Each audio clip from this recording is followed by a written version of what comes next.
எனக்கு ஆண்டவர் ஒரு பெரிய காரியம் செய்யணும், அதிசயம் செய்யணும் அப்படின்னு ஆண்டவரை தேடாதீங்க. அற்புதங்களுக்காக காத்திருக்காதீர்கள். சரியா? உங்க முழு வாழ்க்கையே ஒரு அற்புதம்தான். இந்த காலகட்டத்தில எத்தனையோ நிகழ்வுகளும் நம்ம கேட்டிருக்கிறோம். ஆனால் நம்மளுக்கு ஒரு சேதமும் அணுகாமல் அனுதினமும் நம்மளை காத்துக்கிட்டு இருக்காரே, நம்மளை அற்புதமாக வாழ வச்சிருக்காரே, அவருக்கு ஒரு நன்றி சொல்லுவோம். என்றைக்குமே முறுமுறுப்போடு இருக்கக்கூடாது. எனக்கு ஒன்றுமே நடக்கலையே, என் வாழ்க்கையில் ஒரு அற்புதம் நடக்கலையேன்னு எப்பவுமே சொல்லக்கூடாது. நம்ம உயிரோடு இருப்பதே ஒரு அற்புதம்தான். நம்ம உடலில் நம்முடைய ஜீவன் இருப்பதே ஒரு அற்புதம்தான். வேதத்தில் ஒரு அருமையான வசனம், நான் பிரமிக்கத்தக்க அதிசயமாய் உண்டாக்கப்பட்டபடியால் உம்மை துதிப்பேன். உமது கிரியைகள் அதிசயமானவைகள், அது என் ஆத்துமாவுக்கு நன்றாய் தெரியும். சங்கீதம் 139 14வது வசனம் இப்படி சொல்லுது, நான் பிரமிக்கத்தக்க அதிசயமாய் உண்டாக்கப்பட்டபடியால். ஆமாங்க, அவர் நம்மளை எப்படி உருவாக்கியிருக்காரு? பிரமிக்கத்தக்க அதிசயமாக உண்டாக்கியிருக்காரு.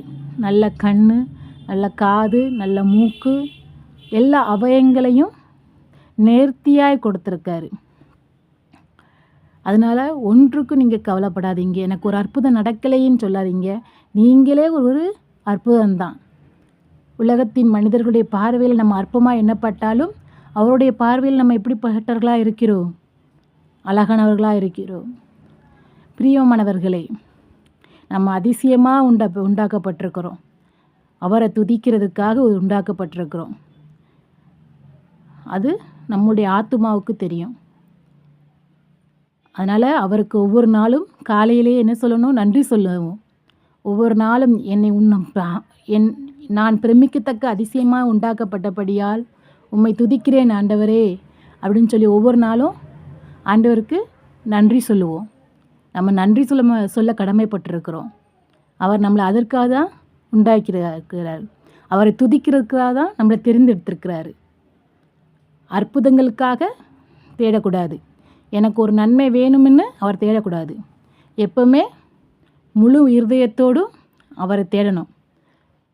நம்மளுடைய முழு வாழ்க்கையே அவர் கொடுத்தது. அவருக்காக வாழ்வோம்.